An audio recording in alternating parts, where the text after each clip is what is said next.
Before the palace of Creon, King Phoebus, a central double door and 2 doors at the side. A platform extends the length of the stage, and from this platform 3 steps lead down into the orchestra or chorus ground. Dawn of the day after the repulse of the Argive army from the assault on Phoebus. Antigone as a maid entered from the central door of the palace. Esme, dear sister, you would have thanked that we have already suffered enough for the cause of Oedipus. I cannot imagine any grief that you and I have not gone through. And now, have they told you of the new decree of our king Creon? I have heard nothing. I know that the 2 sisters lost 2 brothers, a double death, in a single hour. I know that the Argive army fled in the night, but beyond this, nothing. I thought so, and that is why I wanted you to come out here with me. There is something we must do. Why do you speak so strangely? Listen, Esme. Creon buried our brother Oedipus with military honors, gave him a soldier's funeral, and it was right that he should. But Polynices, who fought as bravely and died as miserably, they say that Creon has sworn no one shall bury him, no one should mourn for him, but his body must lie in the fields, a sweet treasure for Creon birds to find as they search for food. That is what they say, and our good Creon is coming here to announce it publicly, and the penalty, stoning to death, is in the public square. That is it, and now you can prove what you are, a true sister or a traitor to your family. Antigone, you are mad. What could I possibly do? You must decide whether you will help me or not. I do not understand you. Help you in what? Esmene, I am going to bury him. Will you come? Bury him? You have just said the new law forbids it. He is my brother, and he is your brother too. But think of the danger. Think of what Creon will do. Creon is not strong enough to stand in my way. Ah, sister, Oeneus died, everyone hating him for what his own search brought to light his eyes. Ripped open by his own hand, Iolaus died, his mother and wife at once.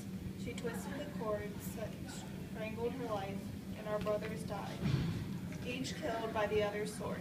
And we are left, but oh, Antigone, think how much more terrible than these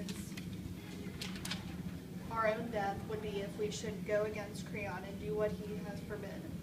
We are only women, we cannot fight with men. Antigone, the law is strong, we must give in to the law.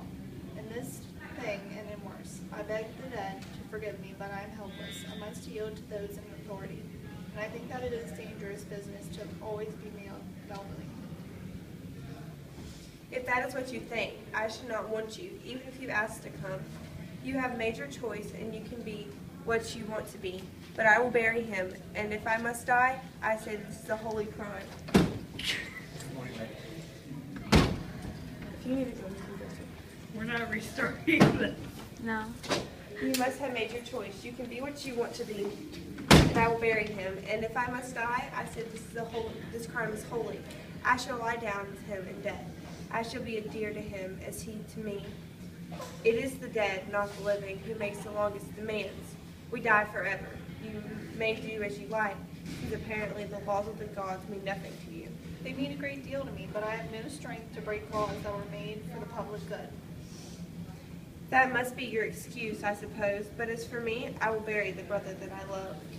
Antigone, I am so afraid for you. You need not be. You have yourself to consider after all. But no one must hear of this. You must tell no one. I will keep it a secret, I promise. Oh, tell it. Tell everyone. Think how they will hate you when it all comes out, if they learn that you knew about it all the time. So fiery, you should be cold with fear. Perhaps, but I am doing only what I must. But can you do it? I see that you cannot. Very well. When my strength give out, I shall do no more. Impossible things should not be tried at all. Go away, Esmene. I say I shall be hating you soon, and the dead will too, for your words are hateful. Leave me my foolish plan. I am not afraid of the danger. If it means death, I will not be the worst of the death without honor. Go then, if you feel that you must. You are unwise, but a loyal friend indeed to those who love you. Now the long glow of the sun, lying level east to west, touches the glorious eaves of 7 gates. Open, unlidded eye of golden day. O marching blade across the eddy rushes Durce's stream. striking the waved shields of the enemy thread headlong backwards from the blaze of morning. Polynices, the commander, roused them with windy phrases. He, the wild eagle, screaming insults above our land. His wings their shields of snow, his crest their marshaled helm. Against our 7 gates in a yawning ring, the famished spirits came onward in the night. But before his jaws were sated with our blood, our pine fire took the garland of the towers. It was thrown back, and as he turned, great Thebes, no tender victim before his noisy power, like a dragon he rose behind him shouting war. For God hates utterly the bray of bragging tongues, and when he beheld their smiling, their swagger of golden homes, their frown of his thunder blasted, the first men from our walls. We heard his shouting of triumph high in the air turn to a scream.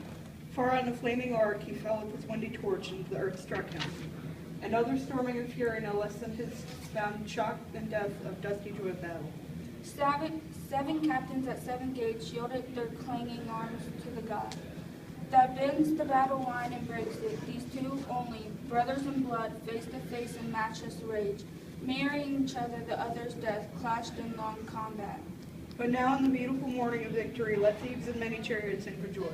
With hearts for dancing we'll leave our war, our temples shall be sweet with hymns of praise, and the long night shall echo with our chorus.